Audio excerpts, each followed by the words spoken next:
What's a great way to ruin your favorite creative pastimes? Use this phrase to describe them.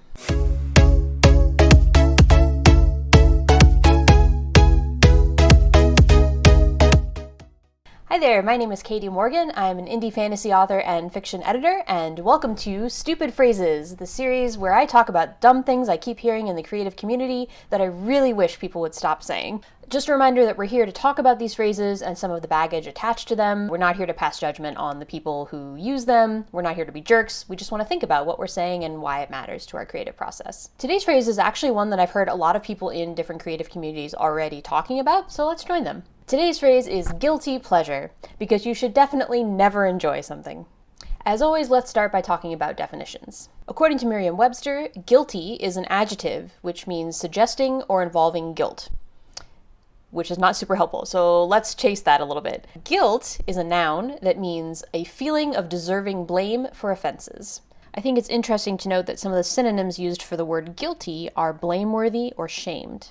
The second word that's part of this phrase is the word pleasure, which is a noun meaning a source of delight or joy. So let's talk a little bit about the context for the suckitude involved in this phrase. If we're going solely on the definitions here, basically a guilty pleasure is something that brings you joy and delight that you should feel really bad about. Unsurprisingly, my issue here is the idea that something you created or something someone else created that you enjoy is something you should feel guilty about, and you're only allowed to enjoy it on the sly. All I can think here is that maybe this is some sort of weird leftover Puritan thing, that to enjoy something equals bad.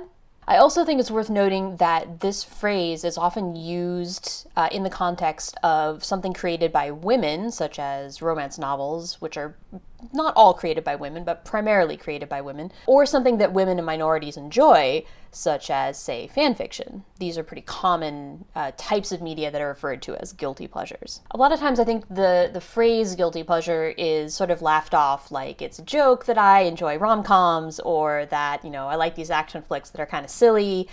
We make it this big joke, but I don't think it's a joke, really. I think it says a lot about what we value and whether or not it's okay to enjoy something just for the sake of enjoying it. It's this idea that something has to be good in order for you to enjoy it, and then there's this whole other conversation about who gets to decide if it's good, and what does good even mean? And it's frustrating that there's this prevalent idea that you can't just enjoy something and be happy about it. It has to be this monumental piece of literature or whatever, and if it's not that, you have to hide the fact that you're a fan of it. I do think it's worth mentioning that sometimes things that are considered guilty pleasures are things that may have problematic elements, racism, sexism, abusive behavior, those kinds of things, and that's a far more complicated conversation that we should be having, but perhaps we won't have in this particular video.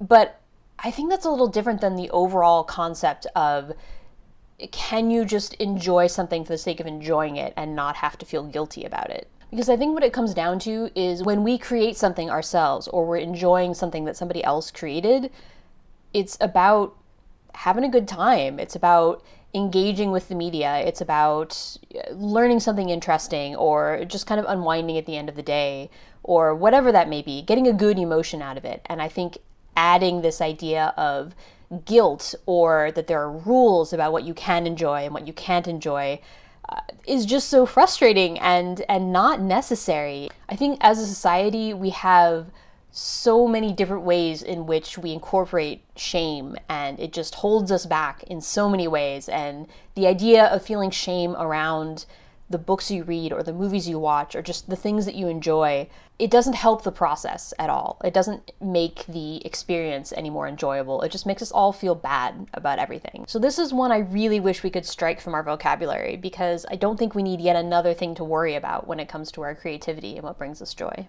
So I don't want to tell anyone else how to feel, but maybe just enjoy what you enjoy and try not to let someone else make you feel guilty about it.